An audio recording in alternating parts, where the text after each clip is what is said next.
Jane, could you explain some of the techniques that in order to play the tube? There are lots of cultures have different type of tubes and different techniques to tune it. Could you explain some of the examples? Yeah, some influences for me were the Aka Pygmies or the Ba Benzele Pygmies in Central African Republic. So there's an idea where you have two different voices or two different timbres, colors happening, and they alternate when they play to form one single melody. So what I learned to do was to sing and then play and then sing and then play and match my voice with the flute timbre. Wow. So that I can play one melody with two different timbres very quickly. So I go very fast between the voice and the flute. It's quite shimmery, and if you can match the quality of the tube, the sound, and with your voice, it's very interesting. It's very pretty. That's exciting. And then I also learned how to yodel, so I can change my timbre of my voice also while I hawk it with the flute.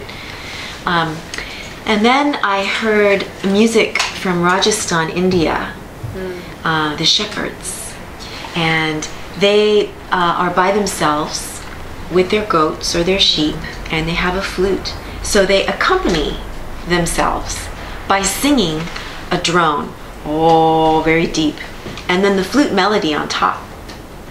So they have this beautiful flute melody, but their voice is singing a drone.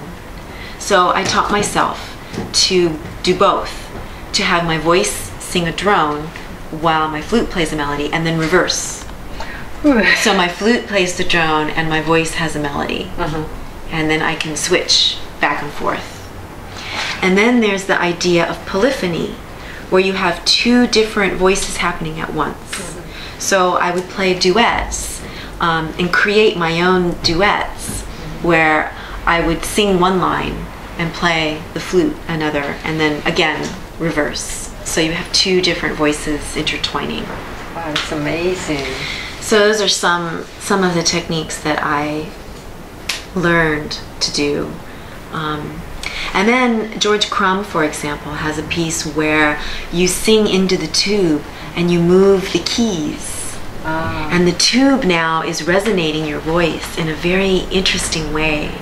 And because the keys are changing the size of the air in the tube, you get a very magical, mysterious, underwater-like sound of the voice. So I learned also to incorporate those kinds of techniques. I bet that it took a long time to accomplish it, or maybe. It may be. I mean, when or you love special talent. I don't know. I guess when you really love to do something, you don't want to stop. So you keep learning. You keep wanting to do more and get better and better, and create more difficult things for yourself. Right? Make it more difficult.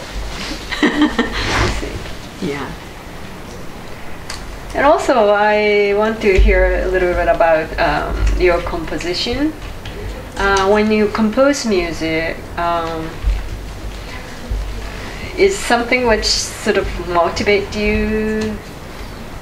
Any visual or I don't know, landscape or some moments of your life? It's funny. Every composition has a different feel. One composition called Two Seeming is inspired by the Inuit women from Alaska, the vocal games. So there's an ambiguity, this kind of who's singing and who's doing what when, and a kind of a game.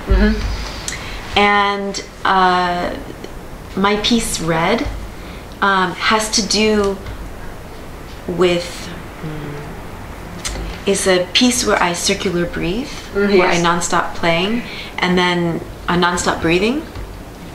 And then I finger very, very fast certain patterns.